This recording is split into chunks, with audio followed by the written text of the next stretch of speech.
Assalamualaikum warahmatullahi wabarakatuh. Kami dari kelompok 8 akan mempresentasikan tentang daun. Anggota dari kelompok kami diantaranya ada saya sendiri, Jeffrey Apriyaldi, Risma Febrianti, dan Yumna Maria Azahra. Bagian-bagian yang akan dibahas dari materi ini yaitu yang pertama ada pengertian daun, kemudian ada fungsi-fungsi dari daun, kemudian ada morfologi daun dan anatomi daun. Menurut Rosanti, daun dikenal dengan nama ilmiah folium.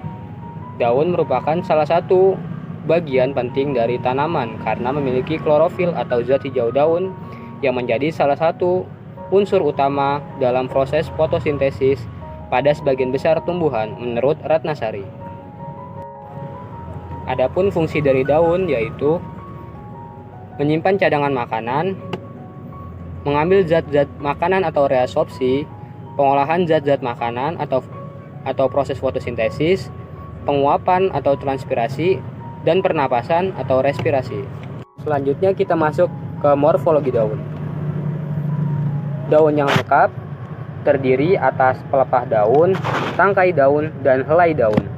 Contohnya pada daun pisang dan daun talas. Adapun daun yang tidak lengkap bisa terdiri dari tangkai dan helai daun saja, seperti pada daun mangga, atau terdiri dari pelepah dan helaian daun saja, seperti pada padi dan rumput, atau hanya terdiri dari helaian saja, seperti pada daun tepuyung, atau terdiri dari tangkai saja, yaitu pada daun asasia. Bagian-bagian helai daun terdiri dari blade, margin, midrib, dan vein. Vein merupakan tulang daun yang lebih kecil, sedangkan midrib adalah tulang utama daun. Blade adalah lembaran daun, dan margin adalah tepian daun.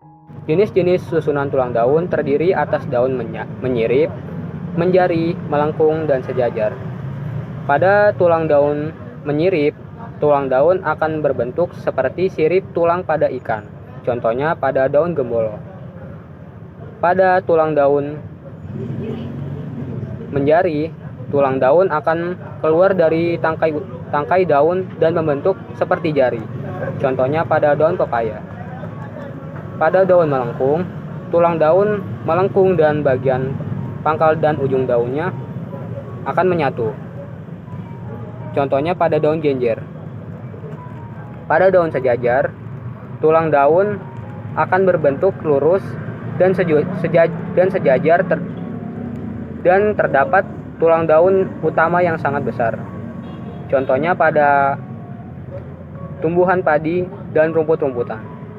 Berdasarkan persendian daun, daun terbagi menjadi daun tunggal, daun majemuk, dan daun majemuk ganda.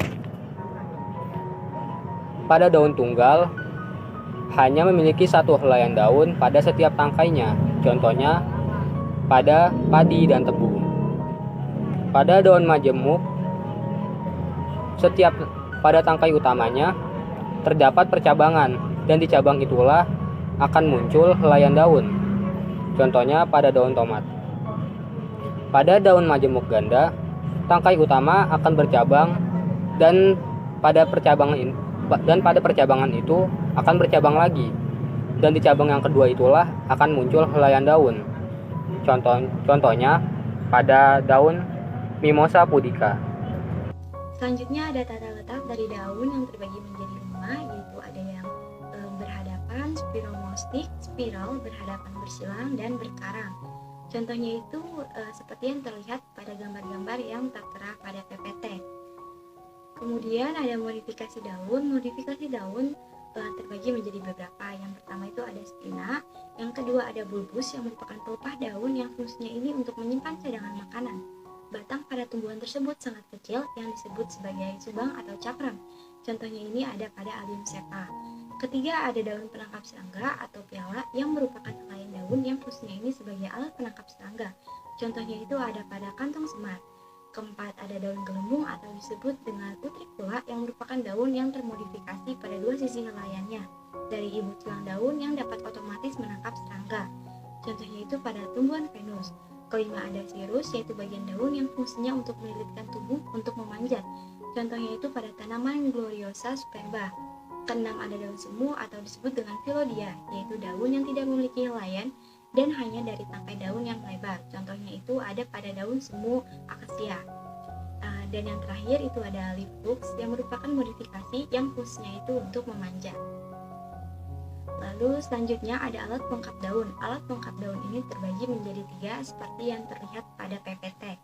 Yang pertama ada stipula berupa 2 helai lembaran serupa daun yang kecil yang terdapat dekat dengan pangkal daun untuk melindungi kuncup yang masih muda.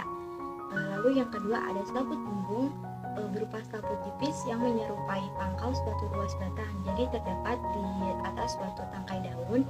Selaput bumbung dianggap sebagai daun penumpu yang kedua sisinya saling berdekatan dan melingkari batang. Dan yang ketiga itu ada libula yang merupakan suatu selaput kecil yang biasanya terdapat pada batas antara upih dan helaian daun pada rumput untuk mencegah mengalirnya air hujan ke dalam ketiak antara batang dan upih daun sehingga kemungkinan pembusukan itu dapat terhindari. Lalu di sini ada bangun atau bentuk daun. Berdasarkan letak bagian daun yang terlebar itu dapat dibedakan menjadi 4 golongan. Yang pertama itu ada bagian yang terlebar, terdapat kira-kira di tengah helaian daun. Kedua, bagian yang terlebar terdapat di bawah tengah-tengah helaian daun. Ketiga, bagian yang terlebar terdapat di atas tengah-tengah helaian daun. Dan ada golongan yang tidak ada bagian yang terlebarnya.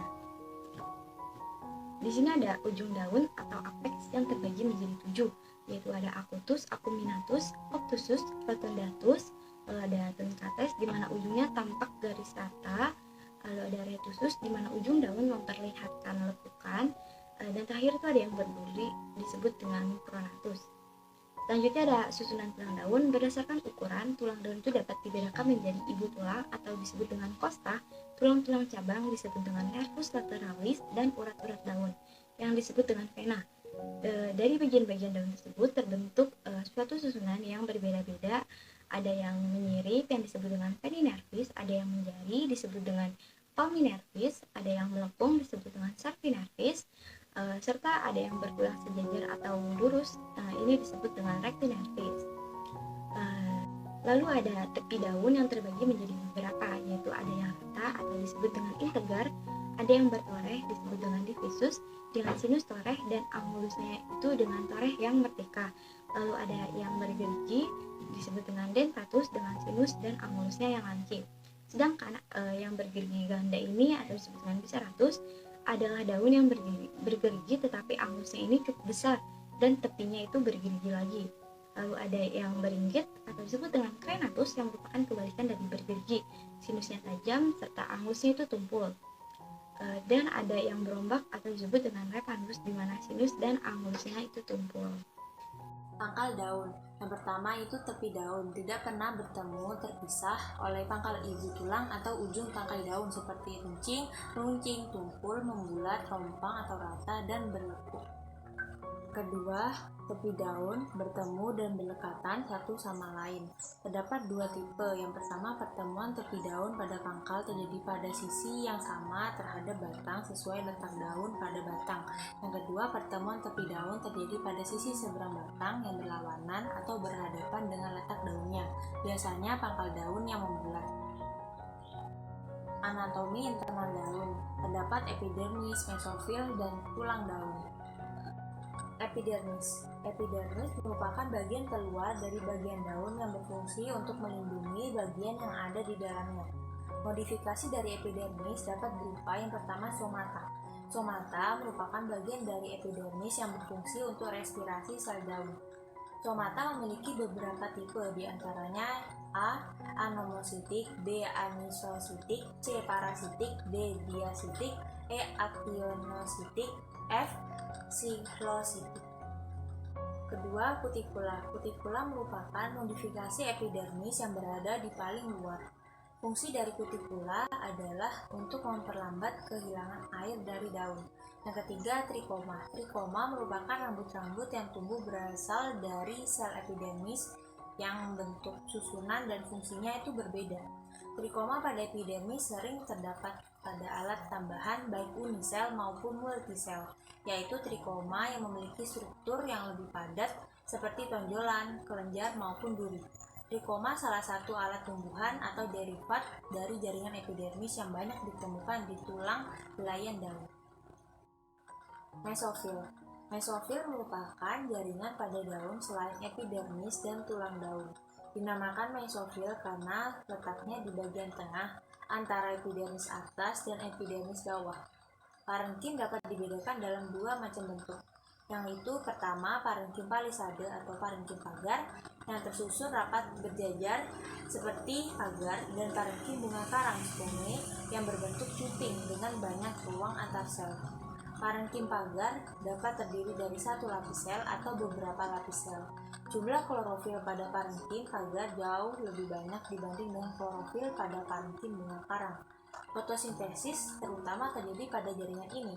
Parenkim bunga karang banyak mengandung ruang antar sel yang berisi udara, termasuk CO2 yang dapat digunakan untuk fotosintesis. Tulang daun. Tulang daun terdiri dari jaringan silam dan floem. Silam ini letaknya di bagian atas, sedangkan floem letaknya di bagian bawah. Silam yang berfungsi untuk mengangkut garam terlarut dan air yang akan digunakan untuk fotosintesis, sedangkan floem berfungsi untuk mengangkut hasil proses fotosintesis.